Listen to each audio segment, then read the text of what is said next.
नमस्कार, one page YouTube channel में आपका स्वागत है। आज सुनिए मुंशी प्रेमचंद की लिखी कहानी कजाकी। मेरी बाल स्मृतियों में कजाकी एक न मिटने वाला व्यक्ति है। आज 40 साल गुजर गए, कजाकी की मूर्ति अभी तक आंखों के सामने नाच रही है। मैं उन दिनों अपने पिता के साथ आजमगढ़ की एक तहसील में था। कजाकी जाति का पासी था, बड़ा ही हंसमुख, बड़ा ही साहसी, बड़ा ही जिंदा दिल। वह रोज शाम को डाक का थैला लेकर आता, रात भर रहता और सवेरे डाक लेकर चला जाता। शाम को फिर उधर से डाक लेकर आ जाता। मैं दिन भर एक उद्विग्न दशा में उसकी राह देखा करता। ज्यों ही 4 बजते व्याकुल होकर सड़क पर आकर खड़ा हो जाता और थोड़ी देर में कजाकी कंधों पर बल्लम रखे उसकी झुझुनी बजाता दूर से दौड़ता हुआ आता दिखलाई देता। वह सावले रंग का गठीला लंबा जवान था। शरीर सांचे में ऐसा ढला हुआ कि चतुर मूर्तिकार भी उसमें कोई दोष न निकाल सकता। उसकी छोटी छोटी मूंछें उसके सुडौल चेहरे पर बहुत ही अच्छी मालूम होती थी। मुझे देखकर वह और तेज दौड़ने लगता, उसकी झुझुनी और तेजी से बजने लगती और मेरे हृदय में और जोर से खुशी की धड़कन होने लगती। हर्षातिरेक में मैं भी दौड़ पड़ता और एक क्षण में कजाकी का कंधा मेरा सिंहासन बन जाता। वह स्थान मेरी अभिलाषाओं का स्वर्ग था। स्वर्ग के निवासियों को भी शायद वह आंदोलित आनंद न मिलता होगा जो मुझे कजाकी के विशाल कंधों पर मिलता था। संसार मेरी आंखों में तुच्छ हो जाता और जब कजाकी मुझे कंधों पर लिए हुए दौड़ने लगता तब तो ऐसा मालूम होता मानो मैं हवा के घोड़े पर उड़ा जा रहा हूँ। कजाकी डाकखाने में पहुंचता तो पसीने से तर रहता, लेकिन आराम करने की आदत न थी। थैला रखते ही वह हम लोगों को लेकर किसी मैदान में निकल जाता, कभी हमारे साथ खेलता, कभी बिरहे गाकर सुनाता और कभी कहानियां सुनाता। उसे चोरी और डाके, मारपीट, भूत प्रेत की सैकड़ों कहानियां याद थी। मैं ये कहानियां सुनकर विस्मयपूर्ण आनंद में मग्न हो जाता। उसकी कहानियों के चोर और डाकू सच्चे योद्धा होते थे जो अमीरों को लूटकर दीन दुखी प्राणियों का पालन करते थे। मुझे उन पर घृणा के बदले श्रद्धा होती थी। एक दिन कजाकी को डाक का थैला लेकर आने में देर हो गई। सूर्यास्त हो गया और वह दिखलाई न दिया। मैं खोया हुआ सा सड़क पर दूर तक आंखें फाड़ फाड़ कर देखता था, पर वह परिचित रेखा न दिखलाई पड़ती थी। कान लगाकर सुनता था, झुनझुन की वह आमोदमय ध्वनि न सुनाई देती थी। प्रकाश के साथ मेरी आशा भी मलिन होती जाती थी। उधर से किसी को आते देखता तो पूछता, कजाकी आता है? पर या तो कोई सुनता ही न था या केवल सिर हिला देता था। सहसा झुनझुन की आवाज कानों में आई। मुझे अंधेरे में चारों ओर भूत ही दिखलाई देते थे, यहाँ तक कि माता जी के कमरे में ताक पर रखी हुई मिठाई भी अंधेरा हो जाने के बाद मेरे लिए त्याज्य हो जाती थी। लेकिन वह आवाज सुनते ही मैं उसकी तरफ जोर से दौड़ा। हाँ, वह कजाकी ही था। उसे देखते ही मेरी विकलता क्रोध में बदल गई। मैं उसे मारने लगा, फिर रूठ करके अलग खड़ा हो गया। कजाकी ने हंसकर कहा, मारोगे तो मैं एक चीज लाया हूँ, वह न दूंगा। मैंने साहस करके कहा, जाओ, मत देना, मैं लूंगा ही नहीं। कजाकी, अभी दिखा दूं तो दौड़कर गोद में उठा लोगे। मैंने पिघल कर कहा, अच्छा, दिखा दो। कजाकी, तो आकर मेरे कंधों पर बैठ जाओ, भाग चलो। आज बहुत देर हो गई है, बाबूजी बिगड़ रहे होंगे। मैंने अकड़ कर कहा, पहले दिखा। मेरी विजय हुई। अगर कजाकी को देर का डर न होता और वह 1 मिनट भी और रुक सकता तो शायद पासा पलट जाता। उसने कोई चीज दिखलाई जिसे वह एक हाथ से छाती से चिपटाए हुए था। लंबा मुंह था और 2 आंखें चमक रही थी। मैंने उसे दौड़कर कजाकी की गोद से ले लिया। यह हिरन का बच्चा था। आह! मेरी उस खुशी का कौन अनुमान करेगा। तब से कठिन परीक्षाएं पास की, अच्छा पद भी पाया, राय बहादुर भी हुआ, पर वह खुशी फिर न हासिल हुई। मैं उसे गोद में लिए उसके कोमल स्पर्श का आनंद उठाता घर की ओर दौड़ा। कजाकी को आने में क्यों इतनी देर हुई इसका ख्याल ही न रहा। मैंने पूछा, यह कहाँ मिला कजाकी? कजाकी, भैया यहाँ से थोड़ी दूर पर एक छोटा सा जंगल है, उसमें बहुत से हिरन हैं। मेरा बहुत जी चाहता था कि कोई बच्चा मिल जाए तो तुम्हें दूं। आज यह बच्चा हिरनों के झुंड के साथ दिखलाई दिया। मैं झुंड की ओर दौड़ा तो सब के सब भागे। यह बच्चा भी भागा, लेकिन मैंने पीछा न छोड़ा और हिरन तो बहुत दूर निकल गए, यही पीछे रह गया। मैंने इसे पकड़ लिया। इसी से इतनी देर हुई। यूं बातें करते हम दोनों डाकखाने पहुंचे। बाबूजी ने मुझे न देखा, हिरन के बच्चे को भी न देखा। कजाकी ही पर उनकी निगाह पड़ी। बिगड़ कर बोले, आज इतनी देर कहाँ लगाई? अब थैला लेकर आया है, उसे लेकर क्या करूं? डाक तो चली गई। बता, तूने इतनी देर कहाँ लगाई?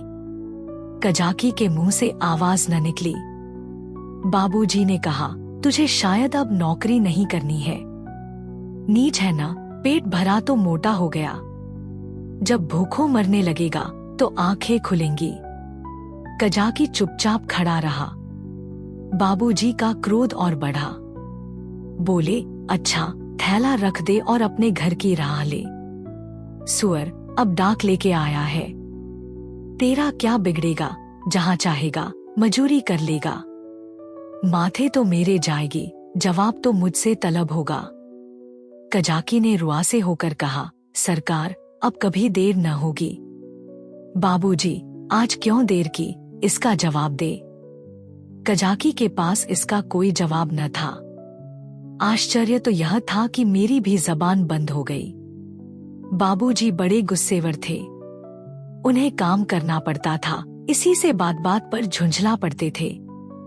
मैं तो उनके सामने कभी जाता ही न था। वह भी मुझे कभी प्यार न करते थे। घर में केवल 2 बार घंटे घंटे भर के लिए भोजन करने आते थे, बाकी सारे दिन दफ्तर में लिखा करते थे। उन्होंने बार बार एक सहकारी के लिए अफसरों से विनय की थी, पर इसका कुछ असर न हुआ था। यहाँ तक कि तातील के दिन भी बाबूजी दफ्तर ही में रहते थे। केवल माताजी उनका क्रोध शांत करना जानती थी, पर वह दफ्तर में कैसे आती। बेचारा कजाकी उसी वक्त मेरे देखते देखते निकाल दिया गया। उसका बल्लम, चपरास और साफा छीन लिया गया और उसे डाकखाने से निकल जाने का नादिरी हुक्म सुना दिया। उस वक्त मेरा ऐसा जी चाहता था कि मेरे पास सोने की लंका होती तो कजाकी को दे देता और बाबूजी को दिखा देता कि आपके निकाल देने से कजाकी का बाल भी बाका नहीं हुआ। किसी योद्धा को अपनी तलवार पर जितना घमंड होता है, उतना ही घमंड कजाकी को अपनी चपरास पर था। जब वह चपरास खोलने लगा तो उसके हाथ कांप रहे थे और आंखों से आंसू बह रहे थे। और इस सारे उपद्रव की जड़ वह कोमल वस्तु थी जो मेरी गोद में मुंह छिपाए ऐसे चैन से बैठी हुई थी, मानो माता की गोद में हो। जब कजाकी चला तो मैं धीरे धीरे उसके पीछे पीछे चला। मेरे घर के द्वार पर आकर कजाकी ने कहा, भैया अब घर जाओ, सांझ हो गई। मैं चुपचाप खड़ा अपने आंसुओं के वेग को सारी शक्ति से दबा रहा था। कजाकी फिर बोला, भैया मैं कहीं बाहर थोड़े ही चला जाऊंगा, फिर आऊंगा और तुम्हें कंधों पर बैठा कर कुदाऊंगा। बाबूजी ने नौकरी ले ली है तो क्या इतना भी न करने देंगे? तुमको छोड़कर मैं कहीं न जाऊंगा भैया। जाकर अम्मा से कह दो कजाकी जाता है, उसका कहाँ सुना माफ करें। मैं दौड़ा हुआ घर गया, लेकिन अम्मा जी को कुछ कहने के बदले बिलखबिलक कर रोने लगा। अम्मा जी रसोई के बाहर निकलकर पूछने लगी, क्या हुआ बेटा, किसने मारा? बाबूजी ने कुछ कहा है। अच्छा रह तो जाओ, आज घर आते हैं तो पूछती हूँ। जब देखो मेरे लड़के को मारा करते हैं। चुप रहो बेटा, अब तुम उनके पास कभी मत जाना। मैंने बड़ी मुश्किल से आवाज संभाल कर कहा, कजाकी। अम्मा ने समझा कजाकी ने मारा है, बोली, अच्छा आने दो कजाकी को, देखो खड़े खड़े निकलवा देती हूँ। हरकारा होकर मेरे राजा बेटा को मारे। आज ही तो साफा बल्लम सब छिनवाए लेती हूँ। वाह! मैंने जल्दी से कहा, नहीं, कजाकी ने नहीं मारा। बाबूजी ने उसे निकाल दिया है। उसका साफा बल्लम छीन लिया, चपरास भी ले ली। अम्मा, यह तुम्हारे बाबूजी ने बहुत बुरा किया। वह बेचारा अपने काम में इतना चौकस रहता है, फिर उसे क्यों निकाला? मैंने कहा, आज उसे देर हो गई थी। यह कहकर मैंने हिरन के बच्चे को गोद से उतार दिया। घर में उसके भाग जाने का भय न था। अब तक अम्मा जी की निगाह भी उस पर न पड़ी थी। उसे फुदकते देखकर वह सहसा चौंक पड़ी और लपक कर मेरा हाथ पकड़ लिया कि कहीं यह भयंकर जीव मुझे काट न खाए। मैं कहाँ तो फूट फूट कर रो रहा था और कहाँ अम्मा की घबराहट देखकर खिलखिला कर हंस पड़ा। अम्मा, अरे यह तो हिरन का बच्चा है। कहाँ मिला? मैंने हिरन के बच्चे का सारा इतिहास और उसका भीषण परिणाम आदि से अंत तक कह सुनाया। अम्मा, यह इतना तेज भागता था कि कोई दूसरा होता तो पकड़ ही न सकता। सनसन हवा की तरह उड़ता चला जाता था। कजाकी 5 घंटे तक इसके पीछे दौड़ता रहा, तब कहीं जाकर बच्चा मिले। अम्मा जी, कजाकी की तरह कोई दुनिया भर में नहीं दौड़ सकता, इसी से तो देर हो गई। इसलिए बाबूजी ने बेचारे को निकाल दिया। चपरास, साफा, बल्लम सब छीन लिया। अब बेचारा क्या करेगा? भूखों मर जाएगा। अम्मा ने पूछा, कहाँ है कजाकी? जरा उसे बुला तो लाओ। मैंने कहा, बाहर तो खड़ा है। कहता था, अम्मा जी से मेरा कहा सुना माफ करवा देना। अब तक अम्मा जी मेरे वृत्तांत को दिल्लगी समझ रही थी। शायद वह समझती थी कि बाबूजी ने कजाकी को डॉटा होगा, लेकिन मेरा अंतिम वाक्य सुनकर संशय हुआ कि सचमुच तो कजाकी बर्खास्त नहीं कर दिया गया। बाहर आकर कजाकी कजाकी पुकारने लगी, पर कजाकी का कहीं पता न था। मैंने बार बार पुकारा, लेकिन कजाकी वहां न था। खाना तो मैंने खा लिया, बच्चे शोक में खाना नहीं छोड़ते, खासकर जब रबड़ी भी सामने हो। मगर बड़ी रात तक पड़े पड़े सोचता रहा। मेरे पास रुपए होते तो 1 लाख रुपए कजाकी को दे देता और कहता, बाबूजी से कभी मत बोलना, बेचारा भूखों मर जाएगा। देखो कल आता है कि नहीं। अब क्या करेगा आकर? मगर आने को तो कह गया है। मैं कल उसे अपने साथ खाना खिलाऊंगा। यही हवाई किले बनाते बनाते मुझे नींद आ गई। दूसरे दिन मैं दिन भर अपने हिरन के बच्चे की सेवा सत्कार में व्यस्त रहा। पहले उसका नामकरण संस्कार हुआ, मुन्नू नाम रखा गया। फिर मैंने उसका अपने सब हमजोलियों और सहपाठियों से परिचय कराया। दिन ही भर में वह मुझसे इतना हिल गया कि मेरे पीछे पीछे दौड़ने लगा। इतनी ही देर में मैंने उसे अपने जीवन में एक महत्वपूर्ण स्थान दे दिया। अपने भविष्य में बनने वाले विशाल भवन में उसके लिए अलग कमरा बनाने का भी निश्चय कर लिया। चारपाई, सैर करने की फिटन आदि की भी आयोजना कर ली। लेकिन संध्या होते ही मैं सब कुछ छोड़ छाड़ कर सड़क पर जा खड़ा हुआ और कजाकी की बाट जोहने लगा। जानता था कि कजाकी निकाल दिया गया है, अब उसे यहाँ आने की कोई जरूरत नहीं रही। फिर न जाने मुझे क्यों यह आशा हो रही थी कि वह आ रहा है। एकाएक मुझे ख्याल आया कि कजाकी भूखों मर रहा होगा। मैं तुरंत घर आया। अम्मा दिया बत्ती कर रही थी। मैंने चुपके से एक टोकरी में आटा निकाला, आटा हाथों में लपेटे टोकरी से गिरते आटे की एक लकीर बनाता हुआ भागा। जाकर सड़क पर खड़ा हुआ ही था कि कजाकी सामने से आता दिखलाई दिया। उसके पास बल्लम भी था, कमर में चपरास भी थी, सिर पर साफा भी बंधा हुआ था। बल्लम में डाक का थैला भी बंधा हुआ था। मैं दौड़कर उसकी कमर से चिपट गया और विस्मित होकर बोला, तुम्हें चपरास और बल्लम कहाँ से मिल गया कजाकी? कजाकी ने मुझे उठाकर कंधों पर बैठालते हुए कहा, वह चपरास किस काम की थी भैया? वह तो गुलामी की चपरास थी, यह पुरानी खुशी की चपरास है। पहले सरकार का नौकर था, अब तुम्हारा नौकर हूँ। यह कहते कहते उसकी निगाह टोकरी पर पड़ी जो वहीं रखी थी। बोला, यह आटा कैसा है भैया? मैंने सकुचाते हुए कहा, तुम्हारे ही लिए तो लाया हूँ। तुम भूखे होगे, आज क्या खाया होगा? कजाकी की आंखें तो मैं न देख सका, उसके कंधों पर बैठा हुआ था। हाँ, उसकी आवाज से मालूम हुआ कि उसका गला भराया है। बोला, भैया क्या रूखी ही रोटियां खाऊंगा? दाल, नमक, घी और तो कुछ नहीं है। मैं अपनी भूल पर बहुत लज्जित हुआ। सच तो है, बेचारा रूखी रोटियां कैसे खाएगा, लेकिन नमक, दाल, घी कैसे लाऊं? अब तो अम्मा चौके में होंगी। आटा लेकर तो किसी तरह भाग आया था। अभी तक मुझे न मालूम था कि मेरी चोरी पकड़ ली गई। आटे की लकीर ने सुराग दे दिया है। अब ये तीन तीन चीजें कैसे लाऊंगा? अम्मा से मांगूंगा तो कभी न देंगी। एक एक पैसे के लिए तो घंटों रुलाती हैं। इतनी सारी चीजें क्यों देने लगी? एकाएक मुझे एक बात याद आई।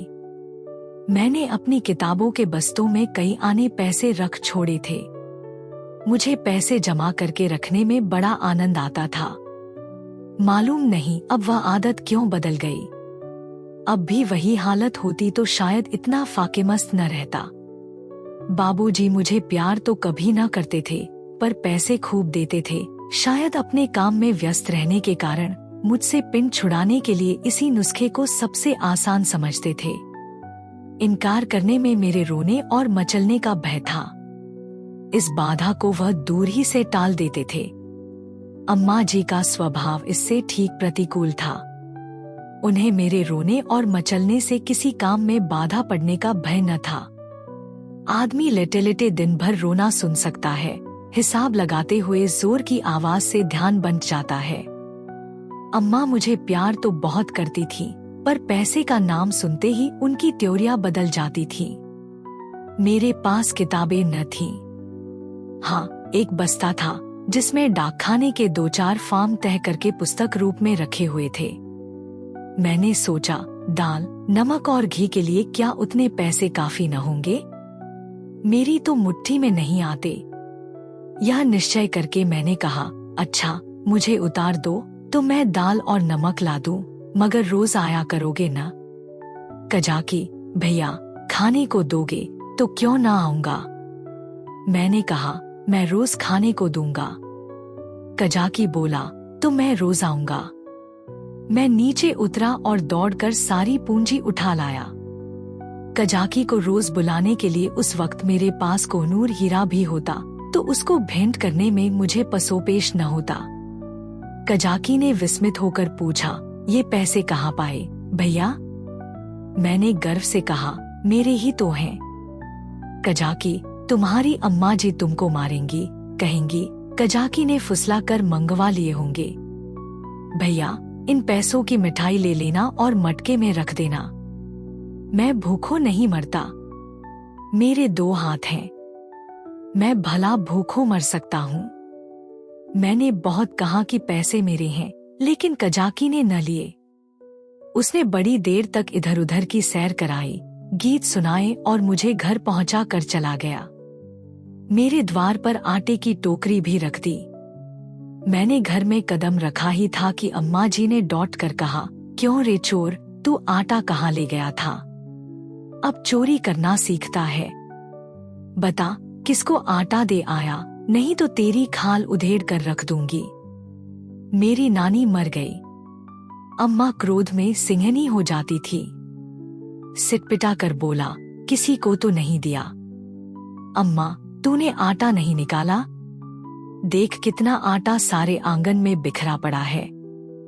मैं चुप खड़ा था। वह कितना ही धमकाती थी, चुमकारती थी, पर मेरी जबान न खुलती थी। आने वाली विपत्ति के भय से प्राण सूख रहे थे। यहाँ तक कि यह भी कहने की हिम्मत न पड़ती थी कि बिगड़ती क्यों हो, आटा तो द्वार पर रखा हुआ है और न उठाकर लाते ही बनता था। मानो क्रियाशक्ति ही लुप्त हो गई हो, मानो पैरों में हिलने की सामर्थ्य ही नहीं। सहसा कजाकी ने पुकारा, बहू जी, आटा द्वार पर रखा हुआ है। भैया मुझे देने को ले गए थे। यह सुनते ही अम्मा द्वार की ओर चली गईं।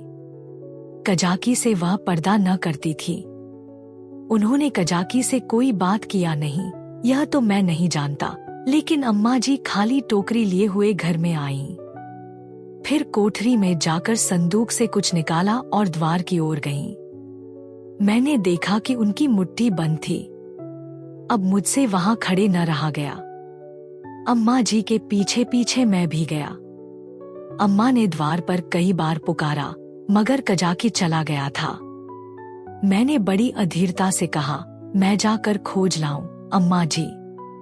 अम्मा जी ने किवाड़े बंद करते हुए कहा, तुम अंधेरे में कहाँ जाओगे, अभी तो यहीं खड़ा था।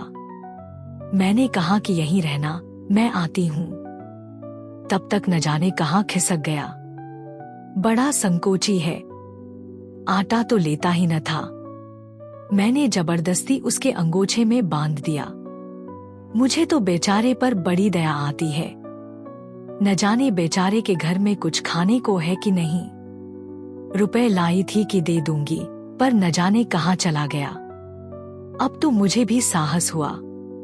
मैंने अपनी चोरी की पूरी कथा कह डाली। बच्चों के साथ समझदार बच्चे बनकर माँ बाप उन पर जितना असर डाल सकते हैं, जितनी शिक्षा दे सकते हैं, उतने बूढ़े बनकर नहीं। अम्मा जी ने कहा, तुमने मुझसे पूछ क्यों न लिया? क्या मैं कजाकी को थोड़ा सा आटा न देती?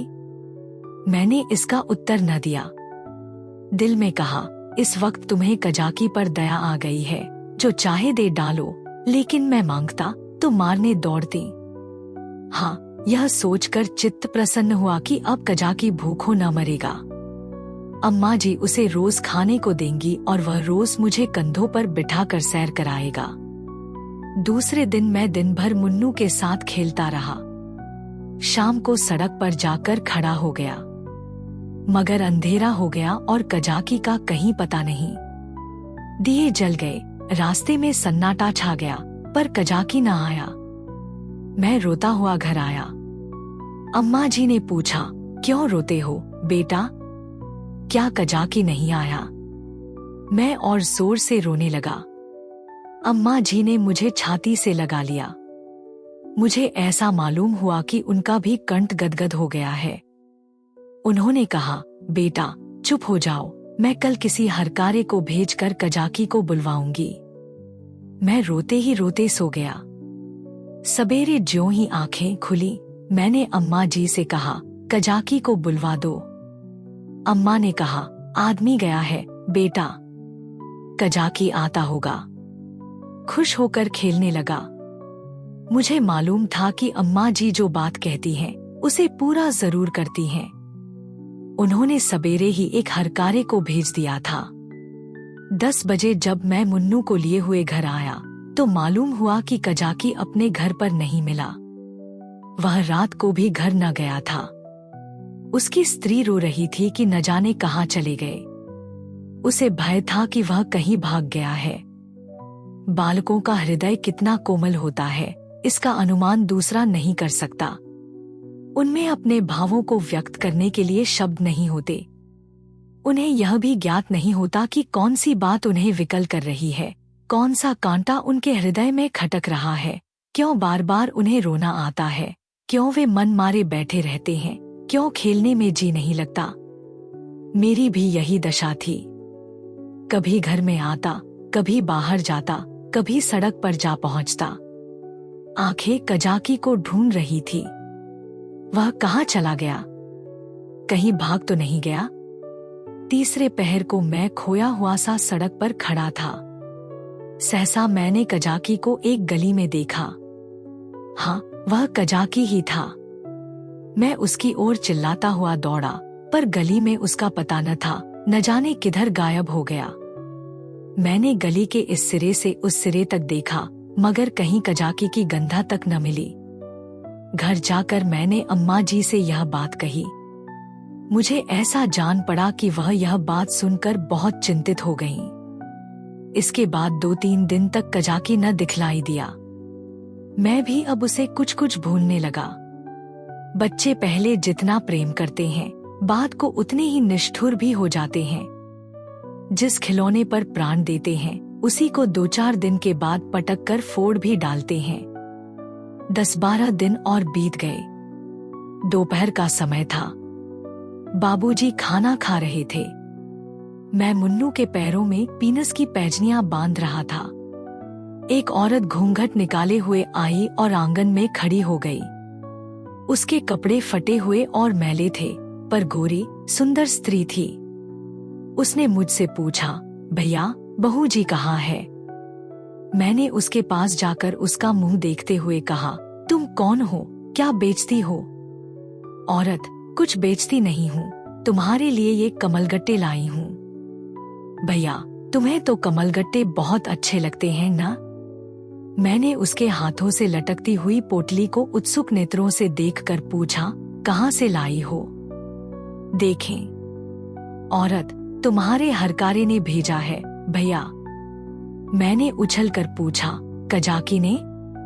औरत ने सिर हिलाकर हाँ कहा और पोटली खोलने लगी।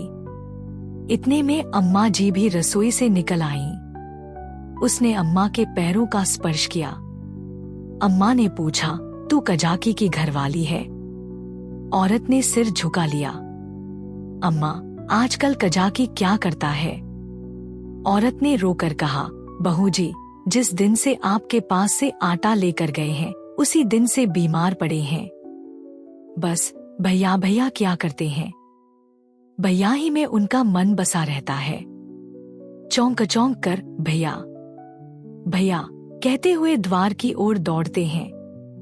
न जाने उन्हें क्या हो गया है। बहू जी एक दिन मुझसे कुछ कहा न सुना, घर से चल दिए और एक गली में छिपकर भैया को देखते रहे।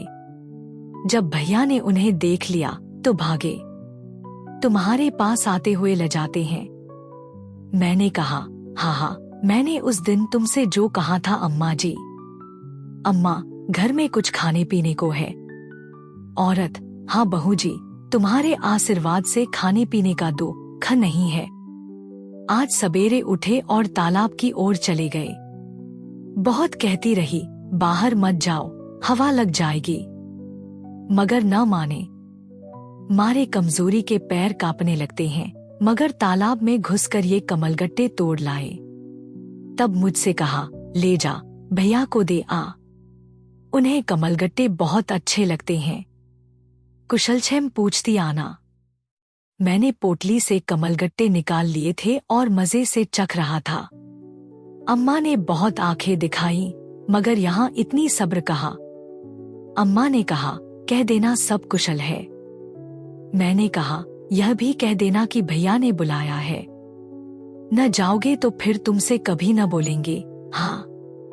बाबूजी खाना खाकर निकल आए थे। तौलिए से हाथ मुंह पोंछते हुए बोले, और यह भी कह देना कि साहब ने तुमको बहाल कर दिया है। जल्दी जाओ, नहीं तो कोई दूसरा आदमी रख लिया जाएगा। औरत ने अपना कपड़ा उठाया और चली गई। अम्मा ने बहुत पुकारा, पर वह न रुकी। शायद अम्मा जी उसे सीधा देना चाहती थी। अम्मा ने पूछा, सचमुच बहाल हो गया? बाबूजी, और क्या झूठे ही बुला रहा हूँ? मैंने तो 5वें ही दिन बहाली की रिपोर्ट की थी। अम्मा, यह तुमने अच्छा किया। बाबूजी, उसकी बीमारी की यही दवा है। प्रात काल मैं उठा तो क्या देखता हूँ कि कजाकी लाठी टेकता हुआ चला आ रहा है। वह बहुत दुबला हो गया था, मालूम होता था बूढ़ा हो गया है। हरा भरा पेड़ सूख कर ठूंठा हो गया था। मैं उसकी ओर दौड़ा और उसकी कमर से चिमट गया। कजाकी ने मेरे गाल चूमे और मुझे उठाकर कंधों पर बैठालने की चेष्टा करने लगा, पर मैं न उठ सका। तब वह जानवरों की भांति भूमि पर हाथों और घुटनों के बल खड़ा हो गया और मैं उसकी पीठ पर सवार होकर डाकखाने की ओर चला। मैं उस वक्त फूला न समाता था और शायद कजाकी मुझसे भी ज्यादा खुश था। बाबूजी ने कहा, कजाकी, तुम बहाल हो गए, अब कभी देर न करना। कजाकी रोता हुआ पिताजी के पैरों पर गिर पड़ा, मगर शायद मेरे भाग्य में दोनों सुख भोगना न लिखा था। मुन्नू मिला तो कजाकी छूटा कजाकी आया तो मुन्नू हाथ से गया और ऐसा गया कि आज तक उसके जाने का दुख है। मुन्नू मेरी ही थाली में खाता था। जब तक मैं खाने न बैठूं, वह भी कुछ न खाता था। उसे भात से बहुत ही रुचि थी, लेकिन जब तक खूब घी न पड़ा हो, उसे संतोष न होता था। वह मेरे ही साथ सोता था और मेरे ही साथ उठता भी था। सफाई तो उसे इतनी पसंद थी कि मलमूत्र त्याग करने के लिए घर से बाहर मैदान में निकल जाता था। कुत्तों से उसे चिढ़ थी, कुत्तों को घर में न घुसने देता। कुत्ते को देखते ही थाली से उठ जाता और उसे दौड़कर घर से बाहर निकाल देता था। कजाकी को डाकखाने में छोड़कर जब मैं खाना खाने गया तो मुन्नू भी आ बैठा। अभी 2-4 ही कौर खाए थे कि एक बड़ा सा झबरा कुत्ता आंगन में दिखाई दिया। मुन्नू उसे देखते ही दौड़ा। दूसरे घर में जाकर कुत्ता चूहा हो जाता है। झबरा कुत्ता उसे आते देखकर भागा। मुन्नू को अब लौट आना चाहिए था, मगर वह कुत्ता उसके लिए यमराज का दूत था। मुन्नू को उसे घर से निकालकर भी संतोष न हुआ। वह उसे घर के बाहर मैदान में भी दौड़ाने लगा। मुन्नू को शायद ख्याल न रहा कि यहाँ मेरी अमलदारी नहीं है। वह उस क्षेत्र में पहुंच गया था जहां झबरे का भी उतना ही अधिकार था जितना मुन्नू का। मुन्नू कुत्तों को भगाते भगाते कदाचित अपने बाहुबल पर घमंड करने लगा था। वह यह न समझता था कि घर में उसकी पीठ पर घर के स्वामी का भय काम किया करता है। झबरे ने इस मैदान में आते ही उलटकर मुन्नू की गर्दन दबा दी। बेचारे मुन्नू के मुंह से आवाज तक न निकली। जब पड़ोसियों ने शोर मचाया तो मैं दौड़ा। देखा तो मुन्नू मरा पड़ा है और झबरे का कहीं पता नहीं। अगर आपको यह कहानी पसंद आई तो सब्सक्राइब करें और बेल आइकन दबाएं। अपने सुझाव कमेंट बॉक्स में बताएं। अगली कहानी तक शब्दों की दुनिया में डूबे रहे। धन्यवाद।